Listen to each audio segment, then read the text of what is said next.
God cannot do does not exist. My name is Helen. I'm sending in this video testimony from Abuja, Nigeria. So sometime in March this year, I woke up with an engorged left breast. The pain was unbearable, very excruciating. I took myself to the hospital. They said, oh, you're pregnant, it's pregnancy hormones. It will resolve on its own. So they gave me some analgesic and asked me to leave. A few weeks later, I took the analgesic for a few days. A few weeks later, the pains were still there. So I decided to go to a government facility this time. I went to one of the biggest ones we have here. They looked at it, the doctors examined and said, okay, go for a breast scan. Let's know what we are dealing with. I did the scan. The result came back as acute mastitis. I was placed on antibiotics. After 5 days, they said she should go. So I finished the antibiotics. It was still there, and I even noticed a part of the breast was bulging out, and it was painful. So I decided to go back to the hospital. I was asked to see a general surgeon, a team of 3 doctors who were breast doctors. So when they looked at the scan result and examined the breast, they said, who said this is acute mastitis and it was going to resolve on its own? This one will not go on its own, So they asked me to get up and they said, we need to do a biopsy to be sure of what's in there, that this doesn't look like mastitis at all. So while I was dressing up, at the corner of the room, they were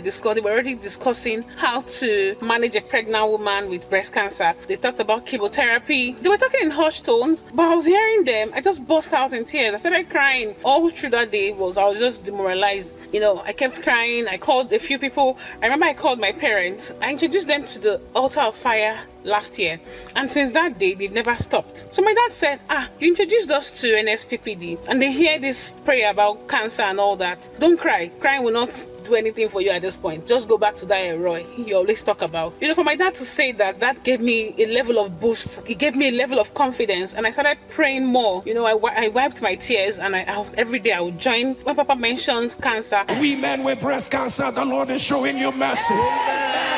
By the message of God, I announce, let it be reversed. I don't want to know. I'll just hold my left breast and declare and claim all the prayers. So I went for the biopsy, and I returned on the 4th of May.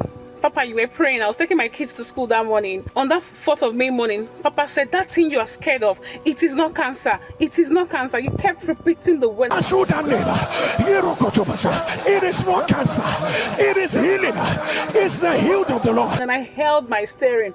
With my both hands. I was screaming and shouting like my life depended on it.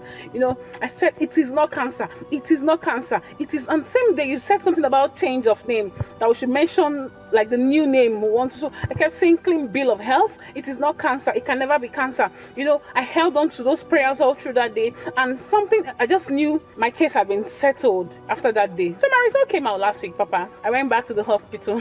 The same team of doctors who were already discussing on how to manage the condition, the same team reviewed my result and said, one of them said, Madam, congratulations, no cancer cells found. God, Papa, you say, how would you scream? I couldn't scream. I just started crying again. I said, why are you crying? I just started crying. God did this for me. No cancer cells found. I'm here to return all the glory to God, to El Roy who sees me. Papa, the oil on your head will never run dry. Papa, God bless you. I've returned with my evidence. The oil on your head will never run dry.